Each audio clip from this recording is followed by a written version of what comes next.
Hello, I'm Ollie Henderson, and I'm very pleased to welcome you to our first panel of the day. And the focus of this panel is exploring how we can get people into the right jobs faster.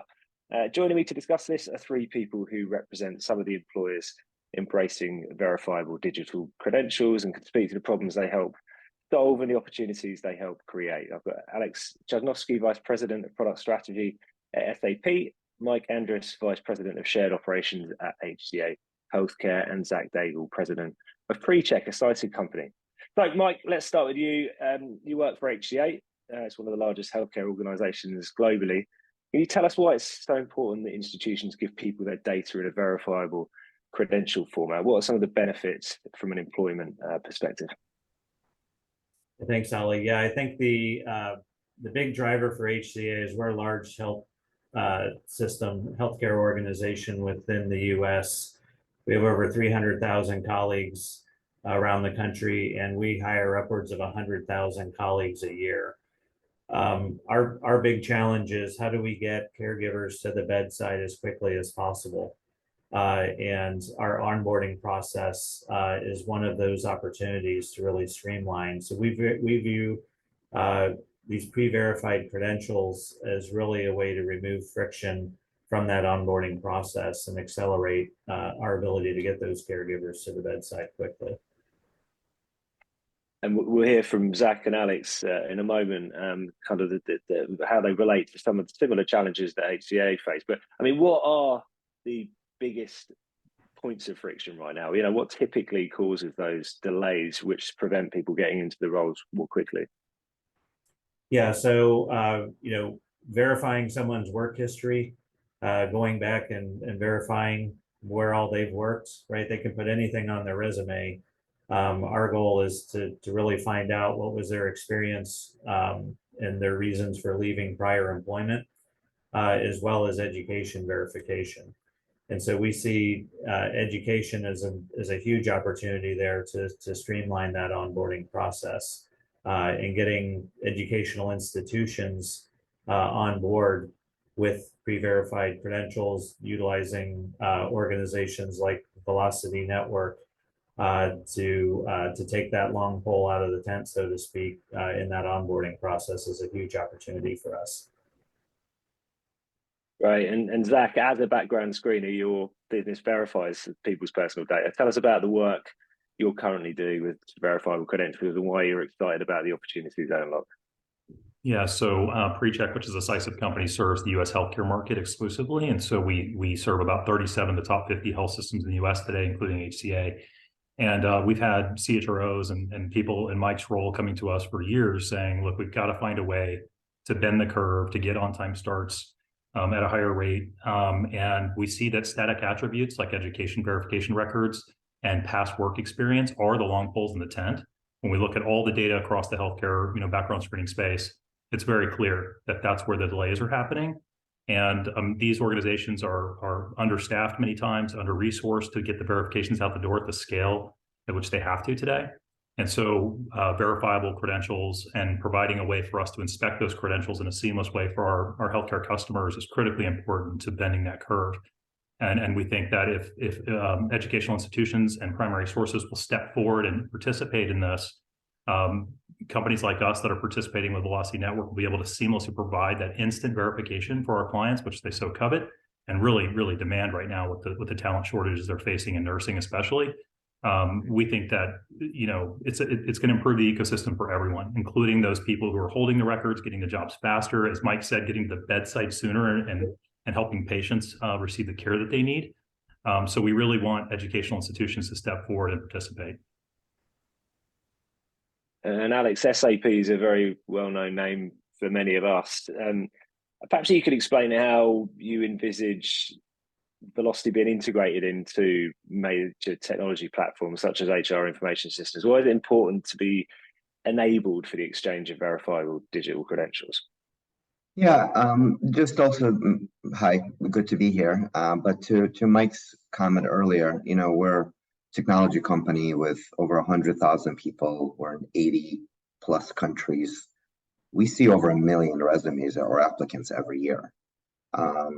Going through that volume you have to parse out a certain amount.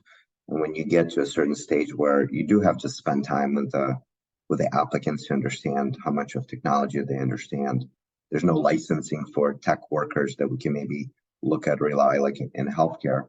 It becomes a pretty cumbersome process, and we are competing for talent quite a bit, especially with some of the new technologies that are coming out.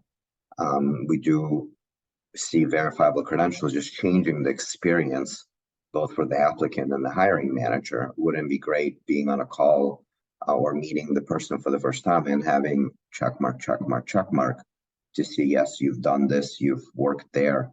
Just changes the whole experience from that. We also serve, thousands of customers around the world. They're employing, large number of people, millions of people. They go through the same thing in every industry. So just figuring out a way how to even cut down the process of an applicant coming in and having that experience, being able to evaluate their skills, and then making the experience with a hiring manager just so much seamless. I think verifiable credentials play a key role in that. To your question, how to enable this, I think it's, now that Velocity is fully functioning, right? And it's getting people to understand why they need this. It's getting the employers understanding how much easier their lives will be, both from hiring and even internal mobility. I think that's a key element. And us coming all together as members with Precheck and Mike from HCA and all of our customers that will be joining, I think having this technology in place will fundamentally change how people join an organization. I'm gonna open this to anybody who'd like to take it, but I know a big conversation, an important conversation that we're having with all members and stakeholders within the Velocity Network community, and certainly within the education community, is about interoperability. What perhaps you could explain to those who aren't as familiar with that term, or how that relates to this part of the industry. What's important to interoperability? What are steps towards ensuring that we can talk to one another, the systems can talk to one another, and can effectively work together to speed up that hiring and onboarding process? Anybody want to take that? Yeah, maybe I can start. Being an HR or tech provider, we have our notable peers in the industry, right? That also run both core HR systems, learning systems, recruiting systems. When an applicant comes to one of our customers, it shouldn't matter what system the prior employers used, or how the data at a university sits, or how does some governing body manages their licenses. We just want to be able to consume that data and help through whatever that process goes on. So that's really the interoperability term, that an individual can bring their credentials, regardless of what the system was used in the past, that we can read it, others can read it if it comes out of our system or came out of our system. Just makes the process so much seamless, and less worrying about standards, right? I think that's the key piece that's slowing us down for making these experiences great for HSA or other customers, right? They're trying to figure out if, even starting with a paper document, right? We used to receive faxes, and by mail, resumes would come in, and we'd have to scan them and parse them and do all that fun stuff. At least now, hopefully they're digitally being uploaded, but it still doesn't break the gap of verifying that information. So interoperability is really making sure that we can read it and others can read data that came out of our system. Yeah, I think also it allows companies who, whether you're a technology business, you're an employer, you're a tech-enabled service provider along the continuum, to know that the investments you're making along this continuum to provide solutions will be lasting and sustainable differentiators for your business, because interoperability allows us to go to the very top of the candidate waterfall, have the apply process be augmented with applying digitally, have that record flow down, excuse me, to the core HR systems, to the background screening providers for decision making, and back into the HR systems for internal mobility purposes and succession planning. So for all of us in the ecosystem to leverage the full value of this, interoperability is absolutely key. and to do it at the scale that it needs to be done at as well. And I think also for consumers to get adoption going is that nobody wants to have to get, 10 different wallets and 10 different experiences, and whoever the wallet providers are that prevail, making sure that the data that's flowing across these technologies and through these services is interoperable, I think is absolutely key to full adoption and for us to all get all the value out of this that we need to. Yeah, thanks. And Mike, kind of coming back full circle to your first point, what we're talking about here is getting people into important roles quickly. So, for HCA, you're verifying individual qualifications and credentials, could be a doctor, a nurse, or other healthcare professionals. So again, I guess from looking at it from the point of view of how education institutions and issuers of qualification certifications think about this and think about interoperability, tell us how you approached it in the past and why this is shifting the way that education institutions can contribute towards this process and ultimately, help organizations like HCA get people in those important roles quickly. Yeah, well, I think as Alex and Zach have commented earlier, right, as a consumer of this data, HCA shouldn't have to choose between the technology platform that would enable this capability.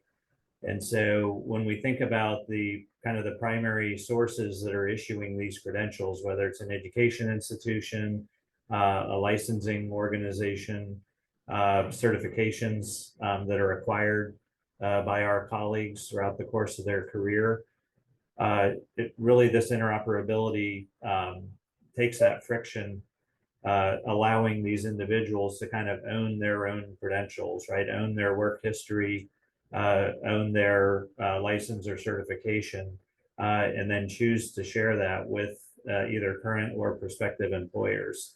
And so that's where we see this really, the capabilities here, the opportunity ahead for streamlining and getting those caregivers into the organization and getting them into those patient care roles quickly is through the capabilities of a universal platform that is not technology or vendor specific to facilitate the transfer of this information. Now the Velocity network, it's live. We have people issuing on the network, and of course, there are very many members who are innovating in the space. They're looking at different use cases across education and employment. I'm interested from each of your perspective, what kinds of innovation you can imagine in the work tech space once verifiable credentials become more common. I mean, ultimately, you hope they become ubiquitous, but certainly as adoption increases and more people are able to access and utilize verifiable credentials, what kind of innovations are immediately spring to mind, which are going to facilitate the removal of friction in the hiring process and also, as Alex suggested, perhaps improve internal mobility within organizations too? Well, one of the innovations I'll go back to internal mobility, is we're building a talent hub within our application that we want to be able to help with this internal mobility, right? One of the best folks that you can put in a new role is folks that are, familiar with your culture, how the company works. Understanding what they've done and their job is doable today, right? Because we have the data, we have the feedback from managers, peers, and others. But to really build out that whole view of the individual, there's lots of external sources. So they might be taking courses, they might be changing and adding new skills. Their prior, experiences or even their community participation is very critical to help them make that change to a new role. So bringing in what we already know about them while they're employed at the company and understanding what they're doing externally, if they can enhance their career profile, is significantly helping with people finding new jobs or identifying people that might be good at their particular jobs. And this will become very critical when skills will be super measured, right? So there's no diplomas for skills necessarily, right? Those skills come maybe from your daily activities, maybe operating a particular machine, or maybe in your case, how many patients or how many procedures have been completed. That upgrades the individual skills. How do we capture that, help the individual to have that internal mobility? So that's one of the key innovations that we're looking at. Yeah, I think also turning experiences and micro-credentials, all of the different facts about an individual into machine-readable, digitally verifiable records, and then creating solutions that allow us to curate that information for predictive analytics, longitudinal thinking and studies. It's just so much more data can be consumed. And think about all the places today that are self-reported elements about people, attributes, if you will, becoming facts that are primary source verifiable to the standards of the Joint Commission, the accrediting bodies. It changes the entire game. And I think there's probably more innovation coming that we haven't even thought about yet, because we barely scratched the surface. That when you have, in this Web 3.0 world that we're moving to, where everything's machine readable, we have the interoperability, and self-reported information is turned into fact, and you have certainty around that information. I think the opportunities are endless. And I think you're going to see management solutions for like license verification and keeping people compliant becoming enforcement solutions tied to even the proximity card readers, making sure that people that are on the ICU or working in labor and delivery have a license that's in good standing at that moment in time before providing care. And we plan to play a significant role in that continuum. But I think the innovation possibilities are really endless. Yeah, I think the other. Sorry, go on. No, another area of innovation that will come, maybe not quite there yet, is I think with everything that's happening with AI right now, the way AI will be used in HR tech and of course everywhere else. AI will help with job descriptions and the whole process of identifying. It'll be doing a lot of different things. People will also use that. Applicants will use AI to apply for jobs as well. So I think verifiable credentials will become super important for a couple of reasons. One, making sure we really can tell that the individual has the qualifications that they claim to be in a very quick manner. I think that the second one is we need to make sure AI is using data and verified data when it makes any type of recommendations. And the sources of that data need to be super secure. So we can't have an AI go in and make any type of recommendation or maybe a ranking or anything like that when it's evaluating candidates or people. It needs to protect the data privacy of individual. It needs to make sure that it's not just basing or has some kind of a bias. That will have to be anchored by credentials, verified credentials. So that's an area where these two worlds will collide, and I think it will help both HR tech adopt AI and also verifiable credentials become a lot more important in the future. And I think from an employee perspective as well, or as a candidate, from a candidate's perspective, right, having control over these credentials specifically, whether it's in a digital wallet or direct access to this kind of the Web 3.0 infrastructure, but having control over their data in terms of their being able to choose when and how to share it, and with either their current employer or prospective employers, I think is a kind of an add-on to Alex's comments there around the security of this data, but ultimately empowering those that own the data to make those decisions versus having information loosely out on the internet or posting resumes out there that can be searched indiscriminately by various technology platforms. So ultimately, this gives that empowerment back to the employee as well. Yeah. Yeah, just a personal anecdote. My son, he's 11. He's about to start high school. We went for a talk at his prospective high school the other day, and the principal led the talk by explaining to parents that when we left school, there was this idea of the three-stage life. You'd leave education, you'd get a job, and you'd retire at the end of it. And then, of course, what we're in now is this multi-stage life where we are constantly having to learn and adapt. And the adoption of these new technologies, and particular AI, which again he mentioned, is completely changing the way we think about learning and skills. And it is a fascinating evolution, I think, for all of us to adapt to, including education institutions, learning management systems, and everyone in between. We haven't got too long left, but I think I suppose with that in mind, our audience is full of institutions and organisations thinking carefully about how individual learners benefit from their skills and experience. What's one ask you'd make of potential issuers to contribute towards creating this rich digital credentialing ecosystem, which we can, perhaps envisage improving the way that we teach and learn and work? So for education or organizations, I think when somebody graduates, right, or completes a particular course, a diploma, certificate, transcripts are issued. But to Zach's earlier point, I think while somebody's learning, there's a lot of micro-learning experiences, projects, things that they do hands-on that are, I think, critical for earlier talent. And I think if there's a way to capture that and provide that to future employers, it opens it up the possibilities. You might be applying for one job, but we actually think that you should try out for another job, right? Just because you have other experiences that might not be reflective in a diploma or in your transcript. So having that wealth of information come from an individual of what they've accomplished and the little things that they've done in micro-credentials, I think would be very beneficial for future employers.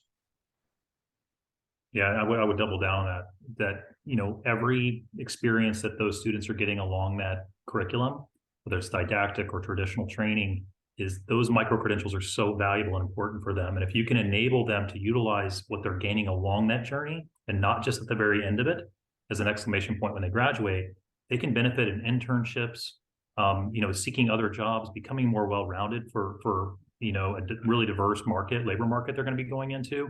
And also you're setting them up to learn about owning their own career credentials and really owning their own destiny from the logical starting point of this process. And it doesn't have to be when they graduate. It can be when they enroll and when they get started.